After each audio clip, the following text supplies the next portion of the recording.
Quinn Jonfro, founder of Aperion Audio. I'm here today to talk to you about the 5 essential videos for Christmas.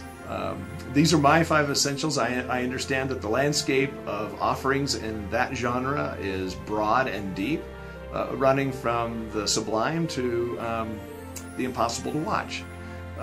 My list includes, at the bottom of that list, number 5, is A Christmas Story. The reason that I begin there is because what is most important to me of that entire film isn't the dogs running through the kitchen and devouring the turkey, and it isn't the bully, and it isn't the monolithic focus on the Red Ryder BB gun, or the kid's tongue getting stuck to the frozen pole. It's receiving that award where the leg lamp is sitting in the family living room, and there's this collision between libido and all that is all the innocence that the holiday represents. Next on that list is a holiday classic that I see more often than the rest simply because of its length. It's the 1966 animated version of the Dr. Seuss classic, How the Grinch Stole Christmas. This is the Boris Karloff narrated wonderful offering, and it would be higher on my list if it was simply longer. But everything about it I love.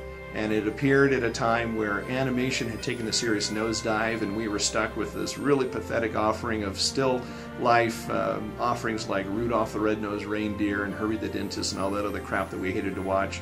And the competition was the Charlie Brown Christmas, which was so self-absorbed that I couldn't get through it more than once.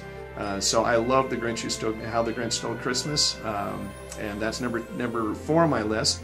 Next on the list is one that I watch all by myself because I want to be uninhibited in my delight, and that's the National Lampoon Christmas Vacation with Chevy Chase.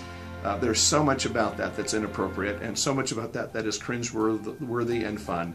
And for those of us that are, more mature and willing to put up with really poor jokes and really fun parody, that's where you begin. Again, not appropriate for the entire family.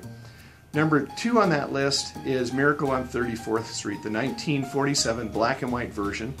And I still cry every time the little Dutch girl sits on Santa's lap and he speaks in Dutch back to her when she explains what she was wanting for Christmas. And then the all-time favorite is one that most of us have seen over and over and over again, and that's the Capra classic, It's a Wonderful Life.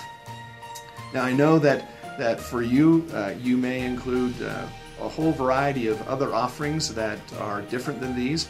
For me, these are the visual cues, just like when the tree goes up and certain ornaments have to be hung. These are things that I have to add to make my holiday truly enjoyable. I hope that you take the time to find those things that are visual cues for you that make Christmas a particularly fun holiday. And from all of us at Aperion Audio, we wish you a very Merry Christmas.